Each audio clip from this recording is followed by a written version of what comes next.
Hey everybody, Chris Palmer here, and we're starting part 2 of our sandbox build, and we're building a shade structure or a nice canopy to protect the kids from the sun.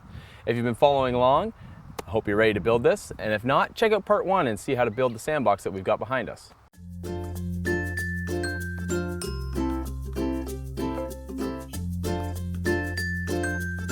Here are the materials you'll need. Alright, so on step 1 of building our shade canopy, we have to add our posts. And now to get a post in nice and secure, we need to do a wedge cut onto it, so it drives the post into the frame of the actual sandbox.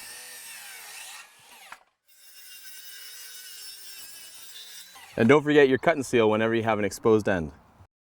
So a tip for everybody at home, if you're driving any posts into the ground and you want to just spike them in, make sure you cut a double wedge. And the double wedge is going to grab it and pull it into the structure. That double tip, when I put it down in the hole, I put the two flat edges against the box so that when I drive in, the soil wedges it in this direction, putting it against the two boards. So with our first post in place, we're now going to anchor it through the 2x10s and work around and do that to the 3 other posts the exact same way. So at the bottom of the post, I want to use a structural fastener. I've got these things called GRK Fasteners. And the best part about them, no more pre-drilling, and they're half the size. The reason I go with these is because they're going to save me so much time on the job site. So we've got our posts set in, and they're all grounded and fitted. Now I'm just going to mark the heights to lop them off, and where I'm going to mark a 2x6 brace that's going to go around the outside as a skirt board. This is going to act like a pergola, or our shade structure frame. I'm going to go 54 because it's 4.5 feet, which is high enough for any kid to run in, and it's really good for a parent to get in there without having to worry about knocking their head. All right, well now we've finished our top frame skirt boards. It's time to cut out those big 2x12 curved arches to give us a nice round top.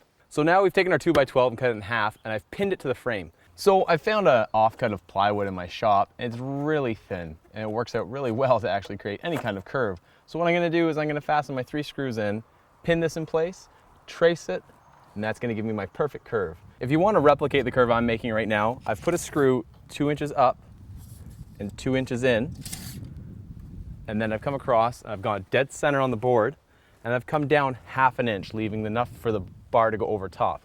Then the exact same on this end, 2 inches in and 2 inches up. Now I'll stretch the plywood over top of it, and then we hold it in place, and all we're gonna do is we're gonna take the pencil on the inside, travel all the way across, and all the way down.